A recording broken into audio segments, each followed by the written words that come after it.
سورہ نمبر 30 سورۃ الروم۔ الف لام میم غلبت الروم، روم کا لفظ دوسری آیت میں آ گیا تو اسی مناسبت سے اس سورہ کا نام رکھ دیا گیا۔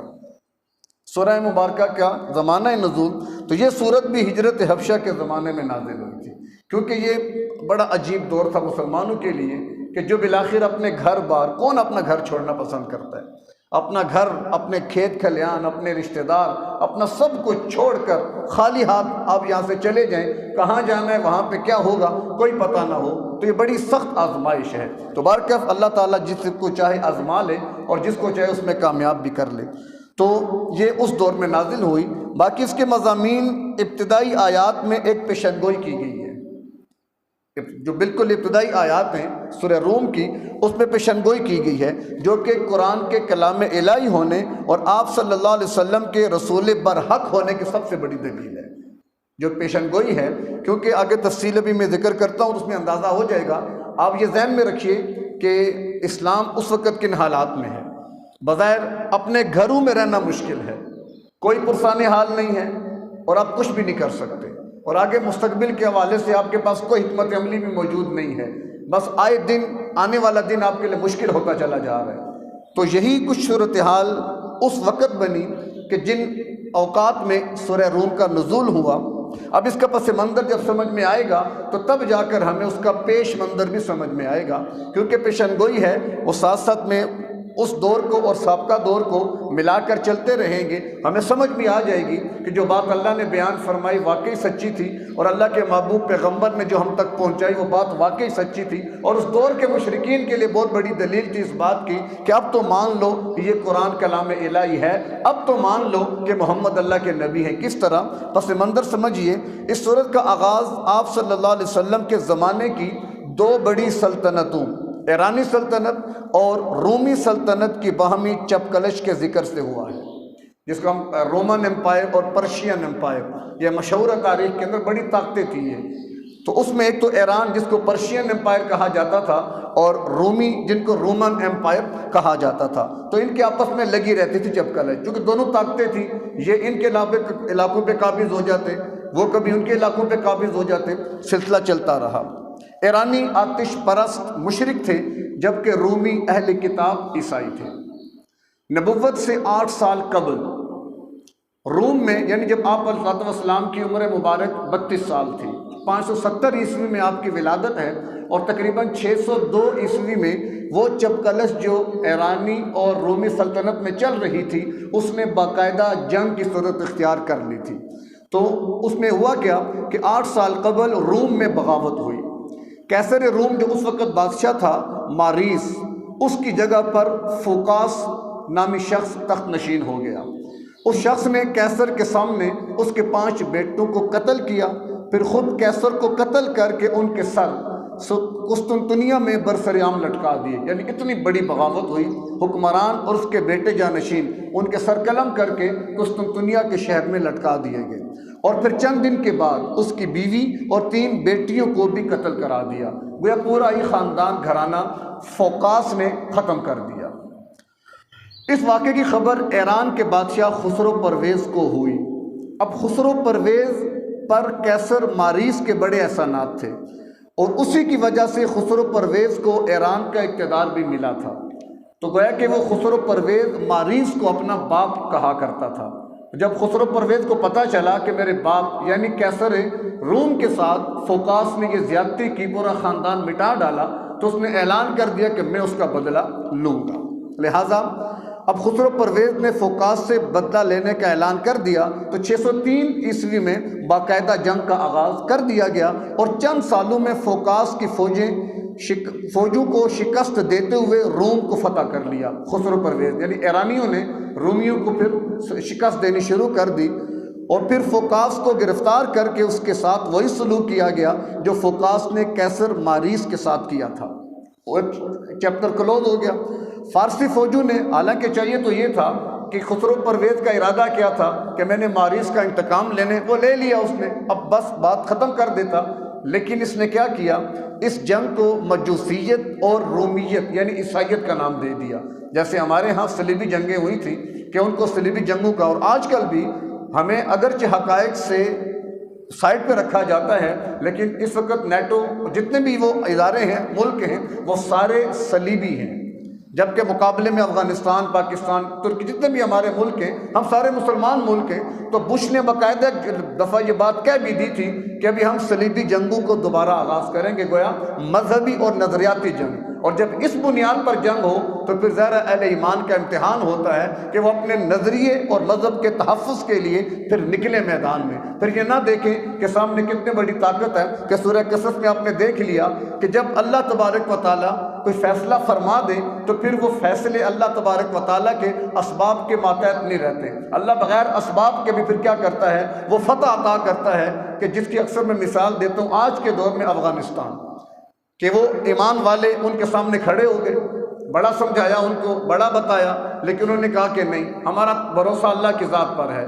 امریکہ 47 ملکوں کے ساتھ کود پڑا، مقابلے میں 70-75 ہزار طالبان، نہ جدید اسلحہ، نہ منظم فوج، نہ کوئی ریاست، نہ اقتدار، وہ پہاڑوں میں رہنے والے 20 سال ٹکراتے رہے، اور بالآخر امریکہ اور نیٹو کو وہاں سے ذلیل ہو کر نکلنا پڑ گیا۔ تو یہ اللہ تعالیٰ ہر دور میں دکھا دیتا ہے۔ تو خیر خسرو پرویز نے بھی اس کو مجوسیت اور عیسائیت کی جنگ کا نام دے دیا، تاکہ شعلے سے ہی بھڑکنا شروع ہو جائیں۔ تو فارسی فوجوں نے فتح روم کے بعد پیش قدمی جاری رکھی اور اردن، فلسطین اور صحرائے سینا سے ہوتے ہوئے مصر کی حدود تک جا پہنچی۔ یہ 610 کا واقعہ ہے۔ 610 کا 8 سال گزر گئے اسی معاملے میں، اور روم فتح ہو گیا اور ایران کی سرحدیں بہت دور تک پہنچ گئیں۔ 610 کا واقعہ ہے، اور یہ وہی سال ہے جس میں اللہ کے نبی صلی اللہ علیہ وسلم کو نبوت۔ اب میں ساتھ پیرالل لے کے چل رہا ہوں کہ ادھر چونکہ پیشن گوئیاں تھیں نا، کہ اللہ 2 پیشن گوئیاں دے رہے ہیں، ایک ان کے حوالے سے رومیوں اور ایرانیوں کے حوالے سے، اور مقابلے میں اہل ایمان کے حوالے سے بھی۔ تو 610 میں آپ علیہ السلام کو نبوت ملی۔ ادھر کیا ہوا، اللہ تبارک و تعالیٰ نے جو ایرانی تھے وہ گویا کہ اقتدار کے اوپر غالب آ گئے۔ بارکیف انطاکیہ پر ایران نے قبضہ کیا، 613 میں دمشق اور 614 میں بیت المقدس پر انہوں نے قبضہ کر لیا۔ ظاہر بیت المقدس ان عیسائیوں کا مرکز تھا۔ 90,000 عیسائی مقتول ہوئے، مقدس شہر ایلیا کو تباہ کیا گیا، اور مقدس صلیب اٹھا کر وہ لے گئے۔ یعنی جس کے بارے میں عیسائیوں کا نظریہ تھا، یہ وہی صلیب ہے کہ جس پر عیسیٰ علیہ السلام کو پھانسی دی گئی تھی۔ ان کے نظام کے مطابق اہل ایمان کا نظریہ آپ کو پتہ ہونا چاہیے کہ عیسیٰ علیہ السلام کو پھانسی نہیں دی گئی، نہ وہ فوت ہوئے، بلکہ ان کو اللہ نے زندہ آسمانوں پر اٹھا لیا تھا۔ رومیوں کو اس شکست کے وقت مکہ میں حضور صلی اللہ علیہ وسلم کی دعوت شروع ہوئے تقریباً 5 برس ہو چکے تھے۔ یعنی وہ مرحلہ چل رہا تھا اور رومی بری طرح شکست کھا چکے تھے، یعنی ان کا وجود بھی خطرے میں پڑ چکا تھا رومیوں کا، اس حد تک ان کے حالات بن چکے تھے، اور ادھر نبوت کو 5 سال گزر چکے تھے۔ اب اہل ایمان جو تھے ان کے ساتھ مشرکین کی زیادتیاں بڑھتی جا رہی تھیں۔ 5واں سال میں نے پیچھے بھی عرض کیا تھا کہ یہ نبوت کا تیسرا دور ہے مکی، کہ جس تیسرے دور میں مخالفت نے مزاحمت کا راستہ اختیار کیا تھا، اور باقاعدہ مار پیٹ شروع ہو چکی تھی۔ ادھر وہ ظلم و ستم ہو رہے تھے، ادھر وہ معاملہ رومی شکست کھا چکے تھے اور ایرانی غالب آ چکے تھے۔ ایرانیوں اور رومیوں کی جنگ میں مشرکین مکہ کی ہمدردیاں، اب چونکہ وہاں پر ان کی جنگ جاری تھی تو خبریں آتی تھی مکہ میں بھی۔ اب وہاں پر چونکہ 2 طبقے تھے، ایک مشرکین عرب کا اور ایک مسلمانوں کا، تو مشرکین مکہ کی ہمدردیاں ایرانیوں کے ساتھ تھیں، کیونکہ یہ بھی مشرک تھے اور وہ بھی مشرک، اس بنیاد پر۔ اور دوسری طرف رومی چونکہ اہل کتاب تھے، اس لیے مسلمان فطری طور پر ان کے لیے نرم گوشہ رکھتے تھے، کم از کم توحید کے تو قائل ہیں، وحی کو تو مانتے ہیں، رسالت کا اقرار تو کرتے ہیں، تو رومی ان کے زیادہ قریب تھے۔ جب عیسائیوں کو شکست ہوئی تو اہل مکہ نے یہ کہنا شروع کر دیا کہ آتش پرست ایران غلبہ حاصل کر رہا ہے، جبکہ اللہ کی توحید کے قائل عیسائی ذلت اور رسوائی کی چکی میں پس رہے ہیں۔ ٹھیک اسی طرح ہم بت پرست بھی ان مسلمانوں کو ملہ میٹ کر دیں گے۔ تو ان واقعات کو بنیاد بنا کر مکہ میں انہوں نے باتیں شروع کر دی۔ اب ظاہر مسلمان چونکہ رومیوں کے ساتھ تعلق رکھتے تھے، وہ بیچارے بری طرح شکست کھا چکے تھے، ادھر کفار مکہ جو تھے وہ ایرانیوں کو اپنا بڑا سمجھتے تھے، تو وہ اوپر ہوتے چلے جا رہے تھے، وہ بھی شگون لے رہے تھے کہ جو معاملہ وہاں پہ ہوا وہ معاملہ ہم یہاں پر بھی کریں گے، مسلمانوں تمہاری خیر نہیں، ہم تمہیں بھی اسی طرح یہاں سے مٹا دیں گے۔ تو بار کیا مسلمان جب یہ باتیں سنتے تو تکلیف تو ہوتی تھی۔ اس وقت مکہ کی سرزمین مسلمانوں پر تنگ کر دی گئی، کیونکہ ان کو حوصلہ مل گیا نا کہ توحید کے قائل وہ بھی تھے، لیکن کیا ہوا؟ کچھ نہیں ہوا، اور مسلمانوں پر بھی عرصہ حیات کو تنگ کرتے ہیں۔ اور 615 میں مسلمانوں کی ایک بڑی تعداد حبشہ کی طرف ہجرت کر چکی تھی۔ 615 عیسوی میں پھر ایک بڑی تعداد جا چکی تھی۔ ان حالات میں یہ صورت نازل ہوئی جس کی ابتدائی آیات میں یہ پیشنگوئی کی گئی کہ عنقریب رومی غالب آ جائیں گے اور ایران مغلوب ہو جائیں گے۔ جب یہ پیشنگوئی اللہ کے نبی کو پہنچی اور انہوں نے ان آیات کی تلاوت کی تو مشرکین عرب تو بغلے بجانے لگے، مذاق اڑانے لگے، اور رومیوں کا وجود ہی خطرے میں ہے۔ یہ تم کیا کہہ رہے ہو کہ رومی غالب آئیں گے؟ یہ ہو ہی نہیں سکتا۔ یعنی اس وقت کے حالات، اس وقت کے، جیسے مثال کے طور پر آج کوئی یہ کہہ دے کہ سوڈان امریکہ پر غالب آ جائے گا، وہ کیسے آئے گا؟ ظاہری اسباب میں کوئی دور دور تک نام و نشان نہیں ہے کہ سوڈان جیسا ایک ملک امریکہ کو فتح کر لے۔ وہی کیفیت سمجھ، یا اس سے بھی گئی گزری کیفیت تھی کہ ایران بہت بڑی سلطنت بن چکا تھا اور رومی بالکل اپنی آخر سانسیں لے رہے تھے۔ اسی اسنا میں آیت اتری، اللہ نے کہا جی کہ عنقریب فی بضع سنین، اور بضع کا اطلاق ہوتا ہے 10 پہ، یعنی 10 سال کے اندر اندر اب پانسا پلٹ جائے گا۔ جب یہ آیات اللہ کے نبی نے تلاوت فرمائی تو مشرکین عرب نے اور زیادہ آپ کا مذاق اڑانا شروع کر دیا۔ اور اسی دوران ایک مشہور واقعہ ابی بن خلف اور ابوبکر صدیق رضی اللہ تعالیٰ عنہ کا، کہ چونکہ ابی بن خلف ان حالات کو دیکھ کر بات کر رہا تھا، جبکہ ابوبکر صدیق وحی اور پیغمبر کی زبان کو دیکھ کے بات کر رہے تھے۔ صدیق اکبر نے کہا یہ پیشنگوئی سچ ہے اور ہو کے رہے گی۔ ابی بن خلف نے کہا کہ نہیں ہو سکتی، لگاؤ شرط لگ گئی۔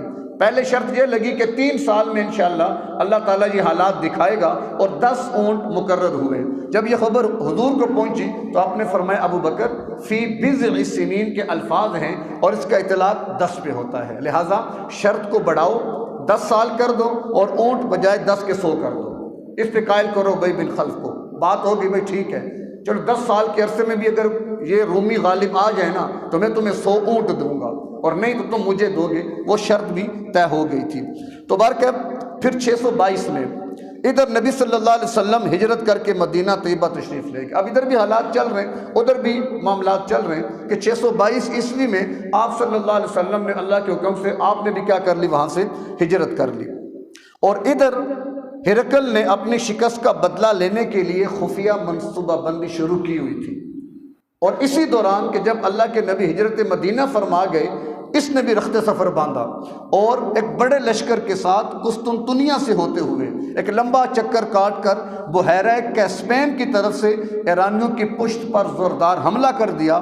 ایرانی اس غیر متوقع حملے کی تاب نہ لا سکے اور ذلت آمیز شکست کھائی، اور ہرقل اپنے مقبوضہ علاقے آزاد کرانے میں کامیاب ہو گیا۔ 624 عیسوی میں آذربائیجان میں گھس کر زرتشت کے مقام پیدائش ارمیا کو تباہ کر دیا اور ایرانیوں کے سب سے بڑے آتش کدے کی اینٹ سے اینٹ بجا دی۔ اور یہ وہی سال تھا ادھر مدینہ میں مسلمانوں کو بدر کے مقام پر مشرکین کے مقابلے میں فیصلہ کن فتح نصیب ہو چکی تھی۔ یعنی دونوں معاملات پیرالل چل رہے ہیں، تو ادھر وہ پیشن گوئی پوری، ادھر وہ پیشن گوئی پوری، اور چند سال کے عرصے میں سارا معاملہ طے پا گیا۔ پھر 628 عیسوی میں خسرو پرویز کے خلاف گھر میں بھی بغاوت رونما ہو گئی، اسے قید کیا گیا، اس کی آنکھوں کے سامنے اس کے 18 بیٹے قتل کر دیے گئے، اور چند دن بعد وہ خود بھی مر گیا۔ یہی سال تھا، یہ سال کہ جس میں صلح حدیبیہ واقعہ ہوئی، کہ جس کو قرآن نے فتح عظیم کا نام دیا تھا۔ پھر خسرو کے بیٹے قباد ثانی نے رومی علاقے چھوڑ دیے، اصلی صلیب واپس کر کے روم سے صلح کر لی، تو 629 عیسوی میں کیسر مقدس صلیب کو اس کی جگہ رکھنے کے لیے بیت المقدس خود گیا اور جا کر اس کو وہاں پر نصب کیا۔ اور اسی سال آپ صلی اللہ علیہ وسلم بھی عمرۃ القضات ادا کرنے کے لیے ہجرت کے بعد پہلی مرتبہ مکہ مکرمہ میں داخل ہوئے تھے۔ تو یہ تھی سورہ روم کی ابتدائی آیات اور ان کا کچھ پس منظر، کہ جس کے ضمن میں یہ بات اللہ تبارک و تعالی ہمیں پھر ایک سامنے لائی جا رہی ہے کہ ایک ہوتے ہیں ظاہری حالات جو ہم دیکھ رہے ہوتے ہیں، اور ایک ہوتا ہے اس کے پیچھے اللہ کا امر۔ تو اصل تو اللہ کا امر ہے جو اس کے پیچھے ہے۔ ظاہری حالات کی بنیاد پر اگر ہم فیصلے کر کے چلیں گے اور اسی کو ہم سب کچھ بنا لیں گے تو لہٰذا اس میں خطرہ ہوگا کہ ہم بہت بڑا نقصان اٹھائیں گے. کیوں؟ ہم ظاہری حالات کو دیکھ کے چل رہے ہیں نا. حالانکہ مومن جو ہے اس کی نگاہ اللہ کے امر اور اللہ کی ذات پہ ہونی چاہیے، نہ کہ ظاہری حالات پہ، کہ جس کا نمونہ ملا عمر رحمۃ اللہ علیہ نے پیش کیا تھا کہ اب ظاہری حالات کیا تھے؟ افغانستان والوں کے پاس کھانے کے لیے بھی کچھ نہیں تھا. ابھی ابھی ریاست اسلامیہ قائم ہوئی تھی، اور ظاہر ہے اس کو کون تسلیم کرتا ہے؟ کوئی بھی تسلیم کرنے کو تیار نہیں تھا، کوئی یعنی پرسان حال نہیں تھا ان کا. کہ اسی دوران اب ظاہر اسلام میں ریاست قائم ہوئی تھی نا، جیسے مدینہ میں قائم ہوئی تھی، تو پھر چاروں طرف سے کفار پل پڑے کہ اس ریاست کو ابھی ختم کر دو، وگرنہ کہ ایسا نہ ہو کہ یہ بڑھنا شروع ہو جائیں اور ہمارے لیے مسائل بن جائیں. بالکل اسی طرح جیسے بنی اسرائیلیوں پر قبطیوں نے مظالم ڈھائے، فرعونیوں نے. وجہ کیا تھی؟ وجہ اس کی یہی بنی تھی کہ مصر کے اندر جو آ کر بنی اسرائیل آباد ہوئے تھے، مصریوں کا ان کا بنی اسرائیل کا اپنا آبائی علاقہ تو فلسطین تھا، یہاں پر آ کر آباد ہوئے، پھر یہیں پر نسل بڑھتی رہی. تو قبطی جو وہاں کے مقامی لوگ تھے انہوں نے سوچا ان کی تعداد بڑھتی چلی جا رہی ہے، کل کوئی ایسا نہ ہو کہ ہم پر ہی قابض ہو کے بیٹھ جائیں. لہٰذا پھر ان کے خلاف مظالم کا آغاز ہوا کہ جن کو چھڑانے کے لیے پھر اللہ تبارک و تعالیٰ نے موسیٰ علیہ السلام کو بھیجا کہ ہر دور میں اللہ ہر فرعون کے لیے ایک موسیٰ کھڑا کر دیا کرتا ہے، تاکہ اللہ اپنے حکمت میں لوگوں کو دکھائے کہ اللہ بھی ہے. ہم تو ظاہری اسباب کو دیکھ رہے ہیں. ہمارے دانشور مسلمانوں نے بھی وہاں بڑی مخالفت کی کہ افغانستان والے غلط کام کر رہے ہیں، وہ اپنے آپ کو تباہی کی طرف لے کر جا رہے ہیں. ہمارے مشرف نے بھی کیا کہا؟ امریکہ کی بات کو ماننا چاہیے، وگرنہ اس نے دھمکی دی ہے میں تمہیں پتھر کے دور میں پہنچا دوں گا. لہذا ہمارا جنرل تو وہیں پر ہی کیا ہو گیا؟ ڈھیر ہو گیا، اور پتلون گیلی ہو جاتی ہے اس کی. لیکن چونکہ اس کی نظر کیا تھی؟ ظاہری اسباب پر، لہذا وہ دھوکہ کھا گیا، آج بھی سزا بھگت رہا ہے. اس کے مقابلے میں دوسرا کردار ملا عمر کا تھا کہ جنہوں نے ظاہری حالات کو نہیں دیکھا بلکہ اس کے پیچھے اللہ کی طاقت کو دیکھا. لہذا پھر اللہ نے انہیں آج عزت بھی دی، عظمت بھی دی، کہ جو نشانے باندھ باندھ کر مارا کرتے تھے، آج وہی اللہ کے شیر ان کے ایوانوں میں پہنچے، اسی داڑھی اور پگڑی کے ساتھ کہ جس کو ختم کرنے کے لیے سارا عالم کفر جمع ہو چکا تھا. لیکن اللہ تعالیٰ لاج رکھتا ہے، لیکن اس کے لیے پہلے ہمیں بھی لاج رکھنے کی کوشش کرنی چاہیے. تو اللہ ہمیں بھی، اب یہ قرآن کتنی واضح ہدایات دے رہا ہے. اگر یہ ہدایت ہمارے سامنے ہو، اب مجھے سمجھ نہیں آتی کہ ہمارے بڑوں کے سامنے یہ ہدایات ہیں کہ نہیں. اگر ہیں تو پھر ایمان اتنے کمزور ہو چکے ہیں یا اپنے ایمان کے سودے کر چکے ہیں کہ وہ اس کے لیے تیار نہیں ہوتے. وگرنہ اتنی واضح اللہ کی ہدایات، ہر چیز اللہ نے کھول کے رکھی ہے، اور ہمیں تسلی دی ہے کہ اس دور میں بھی میں نے بالکل نامساعد حالات کے اندر بھی کیسے ان لوگوں کو جنہوں نے آمنت باللہ ثم مستقیم کا مظاہرہ کیا، تو اللہ نے انہیں کتنا عروج دیا. پھر 8-9 ہجری میں اللہ کے محبوب پیغمبر فاتح بن کر مکہ کی دھرتی پہ داخل ہو جاتے ہیں. فاتح کتنا عرصہ؟ 10 سال کا عرصہ. جیسے یہاں پر بھی 10 سال کا اللہ نے فرمایا تھا نا کہ 10 سال کے عرصے میں پانسا پلٹ جائے گا اور رومی غالب آ جائیں گے. تو اللہ کے نبی جب نکلے مدینہ، مکہ سے نکلے، تو حالت کیا تھی آپ کو پتہ ہے، واقعات آپ کے سامنے، کہ چھپتے چھپاتے رات کی تاریکیوں میں، اور جب اجالا ہونے لگا تو غار ثور میں چھپ جاتے ہیں جا کر، کہ ایسا نہ ہو کہ اب ایسے حالات تھے. اور 8-9 سال کے عرصے میں ہی پانسا پلٹ گیا، اور آپ صلی اللہ علیہ وسلم 10,000 صحابہ کی معیت میں فاتح بن کر پھر آپ مکہ میں داخل ہو جاتے ہیں.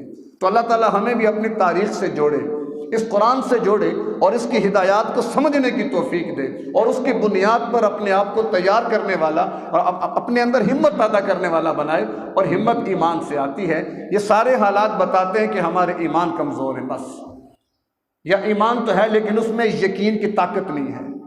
ٹھیک، کلمہ تو پڑھ لیا لا الہ الا اللہ محمد رسول اللہ، اب اس کے پیچھے طاقت کتنی ہے؟ اس کے لیے یقین چاہیے. وہ یقین ہمارے کمزور ہے. تو لہٰذا اللہ ہمیں قرآن سے جوڑے رکھے اور اس کی ہدایات اللہ ہمارے اندر اتار دے. پھر انشاءاللہ آپ دیکھیں پانسا پلٹے گا، یہ ذہن میں رکھیں. ٹھیک ہے، آج ان کی باری ہے، کل ہماری باری آئے گی. وہ کب آئے گی وہ اللہ ہی بہتر جانتا ہے.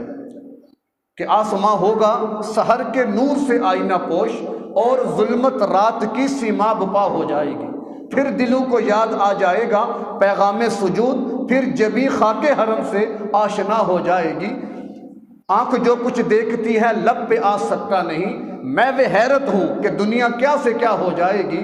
شب گریزہ ہوگی آخر جلوہ خورشید سے، یہ جہاں معمور ہوگا نغمہ توحید سے. یہ اقبال پیشن گوئی کر کے گئے ہیں کہ میں یہ دیکھ رہا ہوں کہ پھر پانسا پلٹے گا اور یہ کمزور اللہ انہیں غالب کرے گا. لیکن وہ ہم آپ جیسے لوگ نہیں ہوں گے، وہ اللہ تعالیٰ اور لوگ اٹھائے گا جو ایمان میں بھی کامل، ایقان میں بھی کامل، سنت کے متبع، دیندار، غیرت رکھنے والے لوگ ہوں گے، اور ان 100 میں سے 99 اللہ کے نبی فرماتے ہیں کہ ان حالات میں مر جائیں گے۔ گویا وہ نکمے لوگ 100 میں سے 99 نکمے ہیں جن کو اللہ ڈسپوز آف کرے گا اور ایک ان میں سے نکالے گا، پھر ان کو اللہ جمع کر کے پھر اپنی دین اور شریعت غالب کرے گا، اور اللہ کے نبی صلی اللہ علیہ وسلم کی بعثت ایک تھی نا خصوصی مکہ کی طرف، اہل مکہ کی طرف، اس حد تک تو آپ نے 23 سال میں دین غالب کر دیا تھا، اور ایک آپ کی بعثت عمومی تھی، سارے عالم پہ آپ کا دین غالب ہو، اس کا بھی کام باقی ہے۔ اس کے لیے اللہ مجھے بھی استعمال کر لے، آپ کو بھی استعمال کر لے، ہم بھی استعمال ہو جائیں۔ دنیا کس نے پوری کی؟ کیا بنایا دنیا رہ کر دنیا والوں نے؟